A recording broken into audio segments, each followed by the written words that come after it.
بتانا چاہتا ہوں میں ماں باپ دونوں اللہ کو پیارے ہو گئے. میں آپ کو سچ بتا رہا ہوں کہ مجھے ہر روز میرے ماں باپ یاد آتے ہیں. پتہ کیوں یاد آتے ہیں؟ کہ میں بہت ہمبل بیک گراؤنڈ ہے میرا.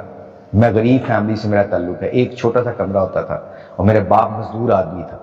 وہ جب پیسے لے کے آتے تھے گھر میں 100 روپیہ ڈیلی کمایا کرتے تھے اور ہم 8 بہن بھائی کھانے والے ہوتے تھے.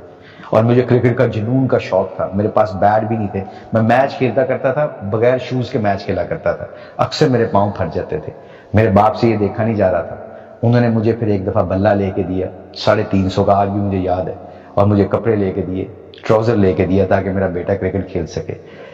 اکثر میں ان کو چھپ چھپ کے دیکھا کرتا تھا کہ جب وہ مزدوری کیا کرتے تھے گلنا منڈی ساہیوال میں. My dear brother and sister, وہ میرے باپ اکثر جب شام کو مزدوری کر کے گھر آیا کرتے تھے. مائی مدر آلسو پاسڈ ہوئے. You know my mother used to tell کہ بچوں آج تھوڑی سی کم کھانا, تمہارے ابا نے بھی کھانی ہے کھانا.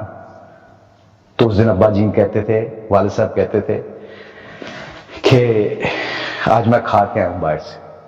کتنی راتیں میرے باپ نے بغیر کھائے ہمارے لیے, تاکہ مجھے میرا بلہ مل سکے, میرے کپڑے مل سکے, میری کتابوں کے پیسے مل سکیں. کتنی دفعہ انہوں نے رات کو بغیر روٹی کھائے سوئے ہوں گے. کتنی دفعہ میری والدہ نے اپنے کپڑے نہیں بنائے, میری بہنوں کے کپڑے بنائے ہوں گے. آج میرے پاس سے میرے ماں باپ چلے گئے ہیں.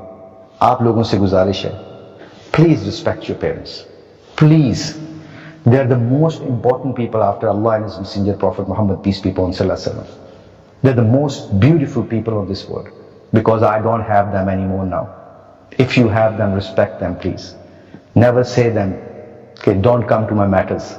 آپ کا زمانہ اور تھا, ہمارا زمانہ اور ہے, یہ کبھی نہ کہنا. کبھی ان کی بات ناگوار گزری تو خاموشی سے, عزت سے برداشت کر لینا. سب سے فاسٹسٹ ترین طریقہ ہے کامیابی کا اس دنیا میں اپنے ماں باپ کی خدمت کرنا. So please respect your parents. This is my message to all the people who are listening to this.